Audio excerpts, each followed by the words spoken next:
Okay, good day. Welcome to the North. And I won't say the Great White North because I won't call it the Great White North because, for one, copyright issues, and for two, that could have a second meaning these days.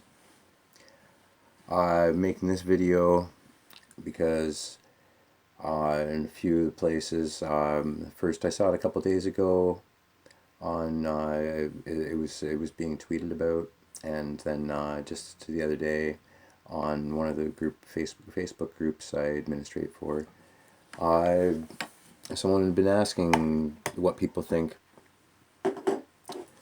Keep clean, wash your hands.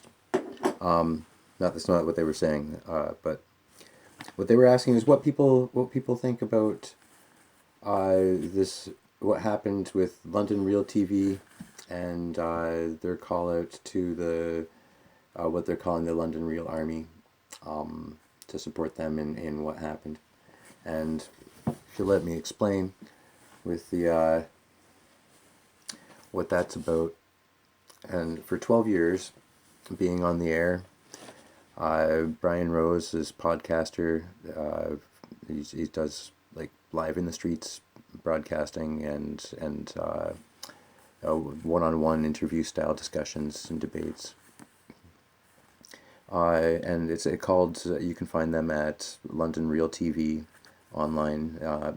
But he was tweeting and posted from his YouTube channel that he'd been banned for sharing his podcast links on the LinkedIn platform, and once added the hashtag of freedom of speech and asking "I need you" hashtag London Real Army on his YouTube channel.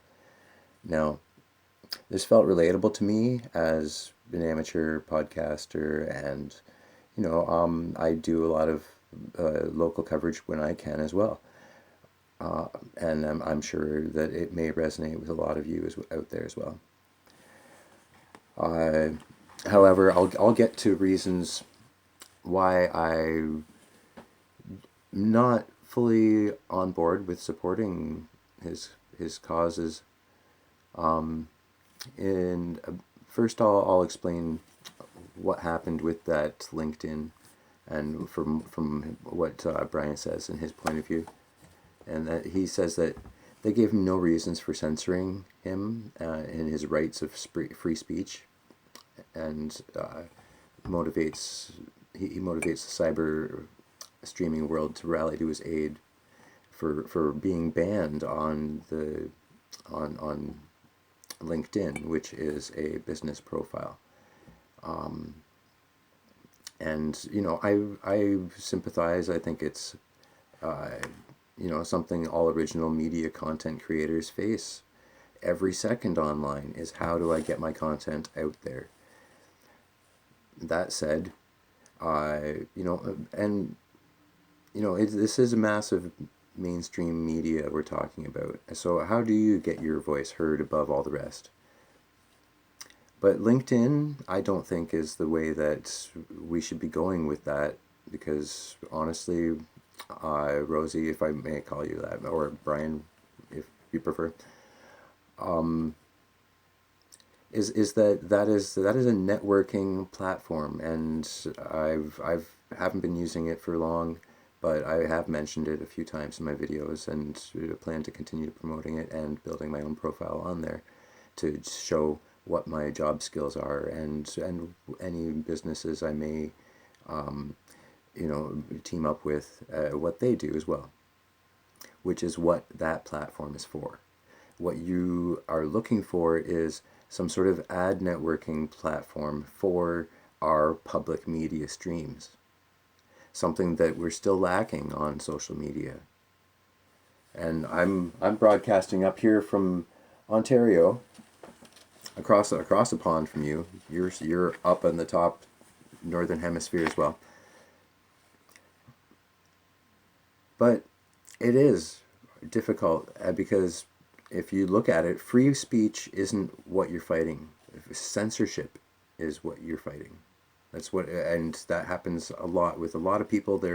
They're jumping on that free speech prerogative, where as soon as they find some form of censorship online, they toot that horn.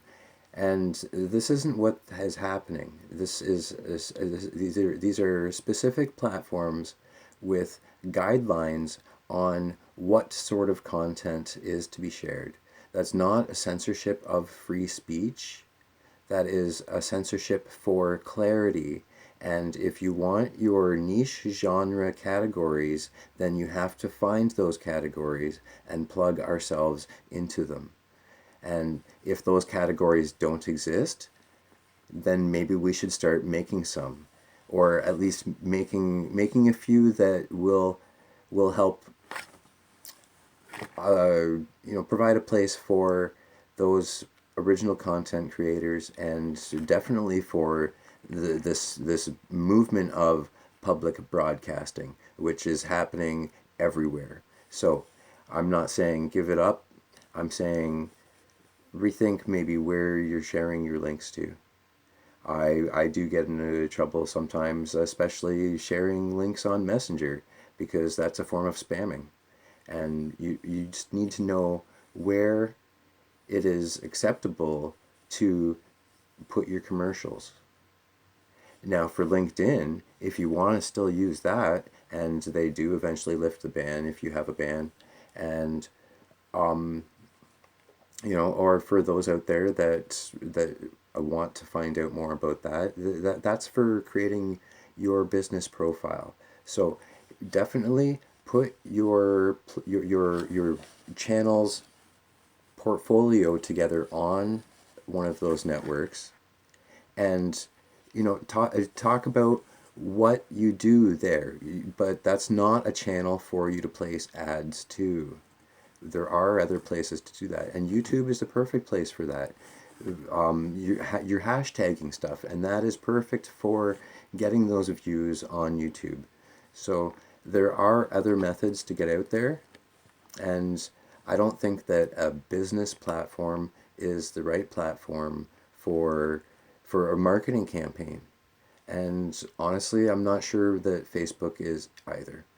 There's already a lot of that, and most of that is like highly paid content. So that's a deep rabbit hole to get into, and there's a lot of people saying that they don't want that on there either, because that's a personal platform. So what we need is some good marketing platforms for these channels. Just some food for thought. So, as Canadian advocate for the little people, and I mean bottom tier striving to make it, not Dorothy's welcome wagon, we need to stop being so insensitive, everyone. But as a spokesman for the impoverished and the needy, I see firsthand coverage and social discussion as very important to a larger group than myself, and something of a social it seems like more of a something of a social management resource management position, since many places seem to treat us as commodities and national assets, so long as we stay productive. So do what you can, and if you aren't sure what that is, what you can do, ask around, because there are new industries opening all the time. Thanks to publicly sourced media, we need to be that framework. And that's what holds this together as a public access network, or open upload platforms that are growing, and each of us must work to keep safe, open forums for everyone. So build your channels and share whatever features you want, and find those places that are intended for those shares.